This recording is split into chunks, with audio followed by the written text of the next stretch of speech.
muchas gracias por la invitación a la red de medios comunitarios. La verdad es que no tenemos mucha costumbre que nos inviten a los espacios universitarios, cada vez se da más, y en este espacio, pues la verdad consideramos que estamos teniendo un espacio privilegiado, entonces muy agradecidos por esa invitación. Bueno, yo me voy a referir la presentación la he denominado Obstáculos y posibilidades al despliegue de las emisoras comunitarias. Me voy a referir tanto al caso de las radios como de la televisión. Yo el que mejor conozco es el de la radiodifusión, pero es verdad que la problemática jurídica es muy similar o prácticamente idéntica, ¿no? Sobre todo desde el 2010, ¿no? Y bueno, la verdad es que para prepararme para esta sesión yo mismo me hacía una pregunta, ¿no? Y es que si somos una especie en vías de extinción, ¿no? Es una pregunta que me llevo haciendo durante varios años. Y hay datos contradictorios, ¿no? Y además los datos no son iguales en radio y en televisión, ¿no? Con lo cual a veces es difícil. Hay gente que incluso opina que en la televisión la situación es peor que en la radio, ¿no? Entonces son unos datos complicados. De hecho, por ejemplo, esta foto nos la hicimos hace 7 años en un encuentro que hicimos en Bilbao, en un momento en el que la red de medios comunitarios estaba desarrollándose fuertemente, ¿no? Y quien organizó el encuentro fue Tastas Irratia, que era uno de los referentes de los medios comunitarios para el resto de emisoras, porque tenía mucha audiencia, porque había montado un proyecto gordo, y esa radio desapareció hace aproximadamente 1 o 2 años, ¿no? Por lo cual a mí, por ejemplo, me provocó la crisis de pensar qué estará pasando, quiénes venimos detrás, si ha caído Tastas, ¿no? Entonces, y otros proyectos han estado al borde de la desaparición. En Madrid el movimiento se ha empequeñecido bastante, pero luego hay otros datos interesantes, ¿no? Luego, ¿qué pasa con el tema de Internet? ¿Qué pasa con el tema de los tribunales? Porque últimamente, bueno, en un sentido y en otro, o sea, ahora mismo hay una radio pendiente de una posible multa de 30.000 euros, y en Barcelona la tele comunitaria está pendiente de un expediente de 500.000 euros por parte de la Generalitat, o sea que... Pero, por otro lado, el lunes pasado, la red de medios comunitarios, junto con Cardedeu Televisión y con Telecat, hemos impugnado el plan técnico de televisión digital y del reparto del dividendo, lo cual abre ahí un espacio que no sabemos ¿no? Bueno, luego trataré a ver si me da algo de tiempo, o si no en las preguntas, si tenéis interés sobre ese tema, porque digamos que puede marcar un hito en el sentido de... digamos, según cómo se desarrolle, puede ser un hito o puede no serlo, ¿no? Bueno, entonces sigo con esa duda de que si estamos en un espacio que está emergiendo, ¿no? Eternamente emergiendo, porque llevamos desde los 80 y tal, o si en realidad estamos sumergiéndonos, ¿no? Y bueno, voy a tratar de pasar muy rápido con este contexto sobre cómo está el dial. Esto es un aviso, lo vamos a cerrar, lo vamos a censurar. Y bueno, ahí mostrar por un lado que existe un espectro legal, que es el que aparece en el BOE, en los planes técnicos, pero claro, a eso hay que añadirle luego lo que no aparece en los papeles, pero existe esa realidad que no existe, ¿no? Entonces, en el caso de la radio es muy llamativo el gran número que hay de emisoras sin licencia. Y en estos momentos las emisoras comunitarias, las radios comunitarias, seríamos ese chiquito, o sea, estamos hablando de que somos en estos momentos, en los 80, que en el dial teníamos una presencia muy grande y se nos escuchaba y siempre había una emisora que encontrabas, pues ahora digamos que nuestra presencia es irrelevante, ridícula, no sé, la podemos llamar Pero bueno, los datos son variables, sobre todo los de las emisoras sin licencia, que fluctúan mucho, pero como veis el número es altísimo.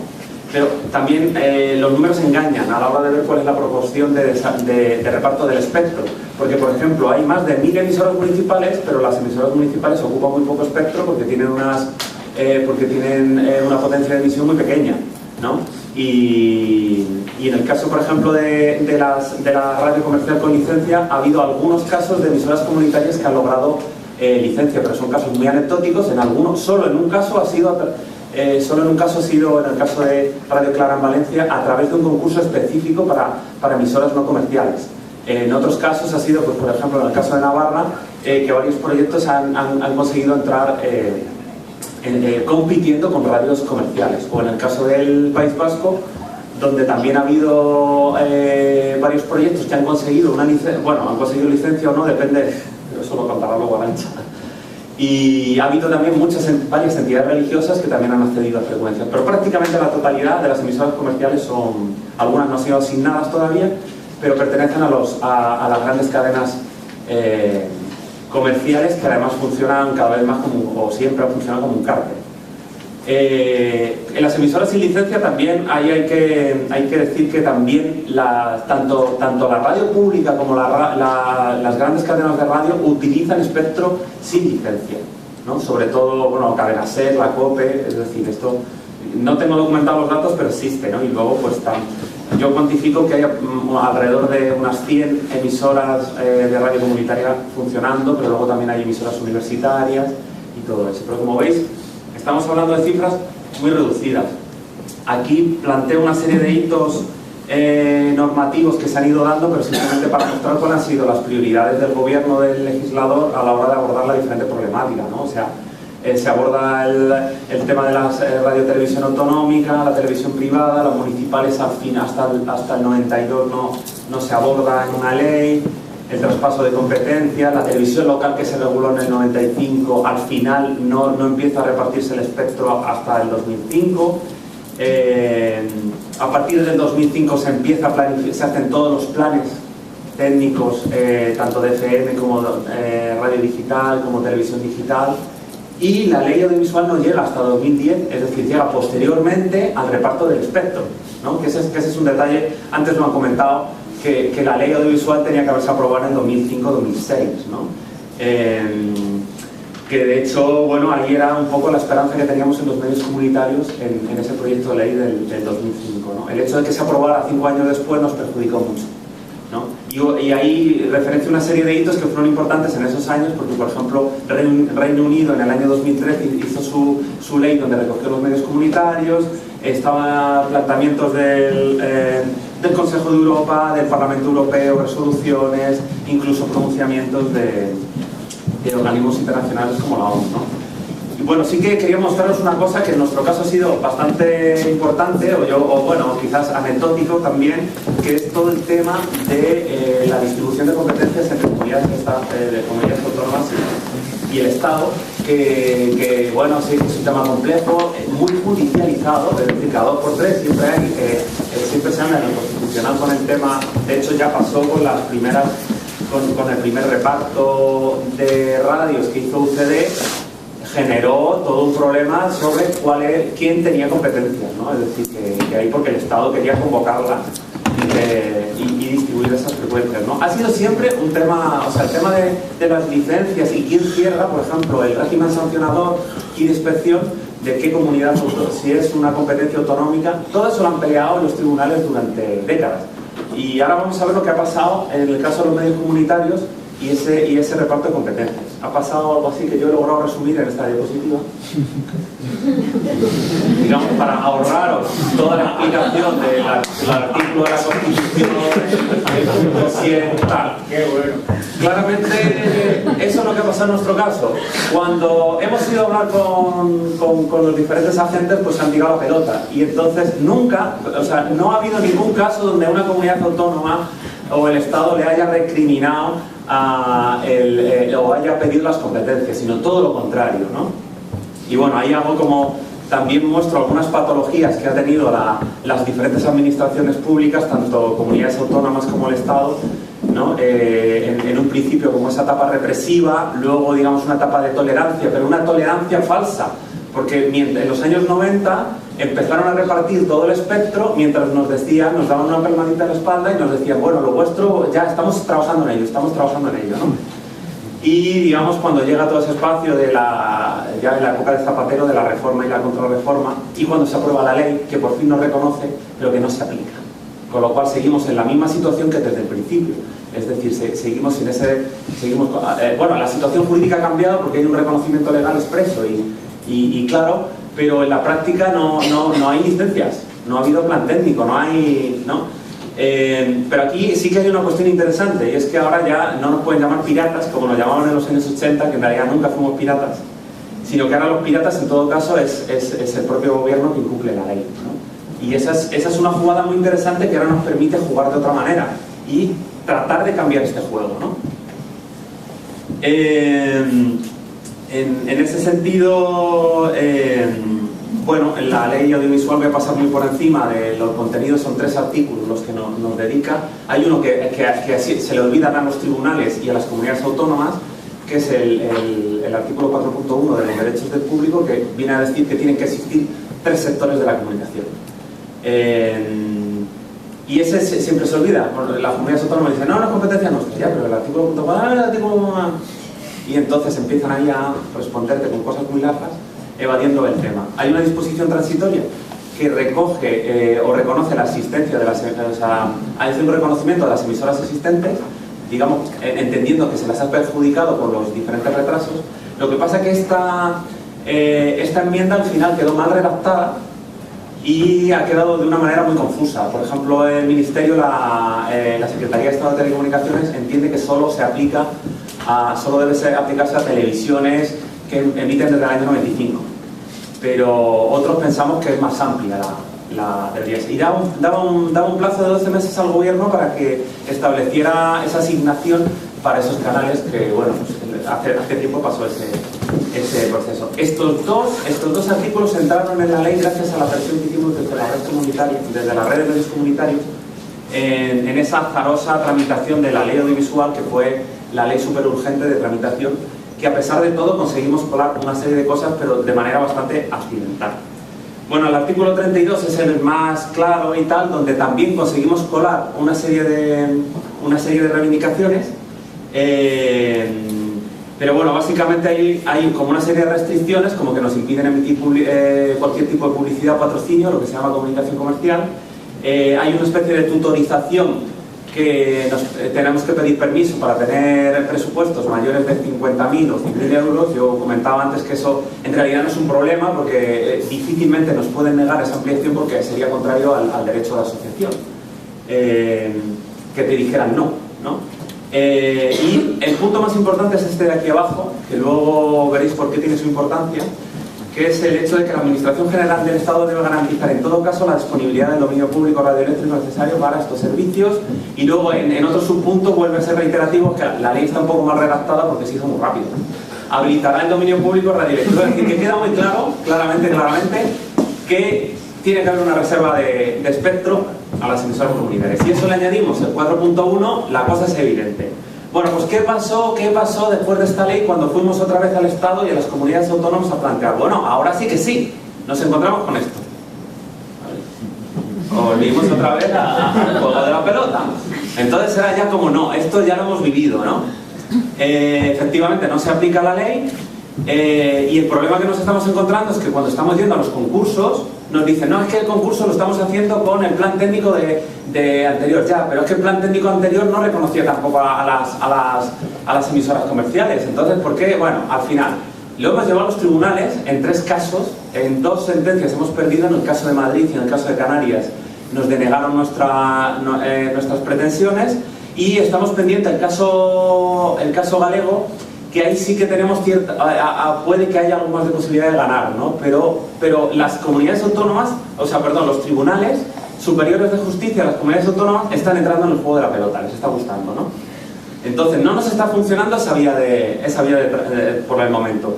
Y una posibilidad que hemos visto para dejar de jugar al juego de la pelota ha sido la carambola que nos hemos encontrado con el tema de la TDT y la liberalización del dividendo digital, que el gobierno al final ha acabado modificando el plan técnico, y al volver a modificar el espectro, ahí hemos dicho, ahí va, el artículo 32, pues ¿se acuerdan lo que decía el artículo 32 claramente? De hecho se lo dijimos al Consejo de Estado, porque ahí estuvimos calladitos, como diciendo, bueno, ya, vamos a esperar al Consejo de Estado y le vamos a presentar nuestras alegaciones.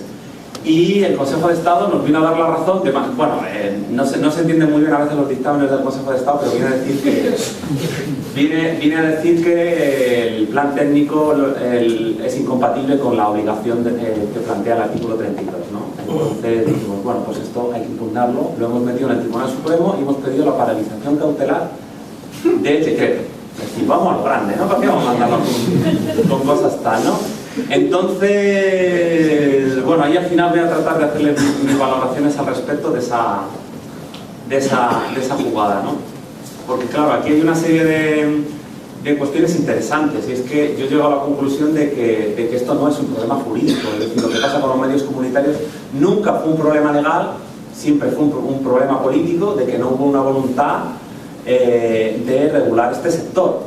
Por lo tanto, aquí a mí me entra una problemática, y es que eso a mí me viene a decir que las soluciones judiciales tampoco van a resolver nuestro problema, ¿no? Entonces yo creo que eso hay que tenerlo en cuenta, porque a veces tenemos la expectativa de que cuando vamos a ir a los tribunales nos van a solucionar ese problema. Por lo tanto, haber metido ese recurso y que nos salga bien puede que no signifique nada, ¿no? Entonces puede que estemos ante un callejón sin salida o ante una ventana de oportunidad, ¿no? Quería decir también otra cosa ahí que a mí me parece muy destacable, y es el hecho de que se ha ido construyendo este tercer sector mientras hemos ido resistiendo en una situación muy precaria legalmente, ¿no? Y eso me parece interesante porque en la última década ha habido un desarrollo del sector de los medios comunitarios paralelamente y reforzándonos con toda la lucha legal. Y yo creo que eso es una ventaja porque, bueno, si hemos llegado hasta esta situación, pues por muy mal que se nos dé, seguiremos en esa pelea. Y yo creo que hay que mantener la reivindicación del uso del espectro, porque aquí se viene cuestionando la cuestión de Internet, el espectro, pero es que Internet es espectro. Por lo tanto, al final, aunque nosotros estemos peleando por el espectro de la FM o el espectro de la TDT, al final la pugna de fondo es la misma, es decir, la privatización del dominio público radioeléctrico, el tema de, bueno, con el Internet además está muy claro, porque el Internet ya es un sector privatizado. Entonces, para mí es una lucha simbólica y es una lucha estratégica conseguir que la ciudadanía se consiga ese reconocimiento de la reserva de espectro para uso comunitario, para uso social, que además eso entronca con todo este discurso que hay de los bienes comunes y todo esto, ¿no? Y bueno, ahí destacar el aporte estratégico submarino de la red de medios comunitarios. Digo submarino porque, claro, como estamos sumergidos y en realidad seguimos todavía en esa etapa aguantando ahí, que nos van cayendo ahí torpedos, pero vamos aguantando, sacamos el periscopio y en los momentos que podemos tiramos ahí un pequeño, a ver si afinamos, ¿no? Y ya está, ¿no? Pero es interesante ese aporte porque lo que está ocurriendo es que la red de medios ha conseguido una confluencia de diferentes proyectos y está ayudando mucho a construir llamémosle tercer sector. A mí tampoco me gusta mucho esa definición, pero bueno, porque está permitiendo un intercambio entre los proyectos, un enriquecimiento que va mucho más allá de la FM, que va mucho más allá de qué tecnología, sino que va más a las prácticas de comunicación y a la organización de estas diferentes iniciativas, donde se mezcla lo viejo y lo nuevo, ¿no? Porque es verdad, hay proyectos que están desapareciendo, proyectos históricos, pero aparecen nuevos, aparece gente de Internet, y la red de medios está siendo un espacio de confluencia que yo creo que va a nutrir lo nuevo. Es decir, yo ya hace tiempo que asumí que no vamos a conseguir una solución satisfactoria para el tema del espectro de FM y de televisión. O sea, yo creo que podemos conseguir alguna pequeña victoria, podemos conseguir que en algún territorio mejore la situación, pero yo esa batalla hace tiempo creo que nos la ganaron. Pero sí que me parece ahí interesante que pueden surgir nuevas oportunidades o nuevos espacios donde todo el trabajo que hemos venido haciendo la gente de la FM y la gente que viene de la televisión histórica, creo que tenemos mucho que aportar. Entonces me parece fundamental que haya un espacio bisagra, la red o otros, o espacios académicos donde se haga ese trabajo, porque yo creo que lo que está en juego es que se regenere o se cree o se redefina una especie de tercer sector. Un apunte que antes no he dicho porque he pasado muy por encima de esa diapositiva, es que no nos gusta el concepto de proximidad. Pero no nos gusta el concepto de proximidad no por lo que se ha dicho aquí, sino porque cuando vamos a las administraciones públicas, sobre todo a la Secretaría de Estado de Telecomunicaciones, entienden proximidad como 5 vatios. Pero 5 vatios es como aquel edificio que se ve allí. De hecho, no fabrican emisores de 5 vatios, el mínimo son 20. Entonces nos sería complicado cumplir eso, ¿no? Entonces, tenemos muchos problemas con ese concepto y tratamos de eludirlo todo lo que podemos, pero por esa problemática, ¿no? Y también suele haber la confusión con entender de que somos medios locales los medios comunitarios. Y es cierto que casi todos somos medios locales, pero digamos que la intencionalidad del movimiento es que tiene que haber medios comunitarios en las distintas coberturas. O sea, autonómica, local, superbarrial, hiperlocal, estatal, internacional, interplanetario, ¿por qué no? Bueno, y simplemente ya para finalizar, lo que comentaba antes de este recurso que hemos metido, esta ventana de oportunidad o no, porque nos puede salir mal y que nos manden a la Guardia Civil y a la policía, lo cual podría tener hasta efectos positivos. Ahí vamos a estar muy pendientes, va a ser un proceso lento de 2 años.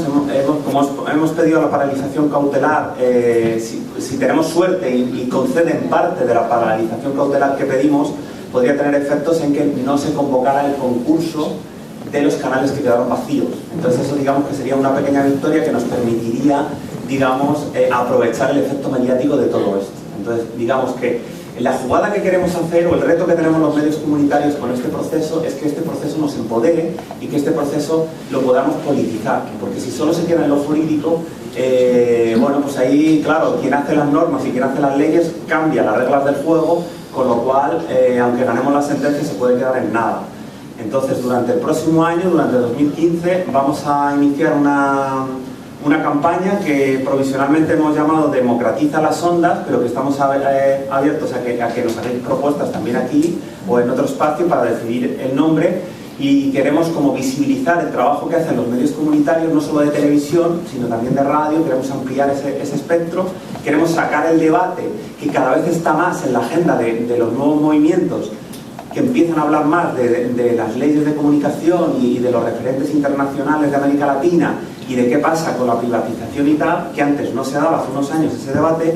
Queremos meter eso en la agenda, y luego además tenemos que conseguir dinero, porque el recurso de momento ya nos cuesta 6.000 euros, ¿no?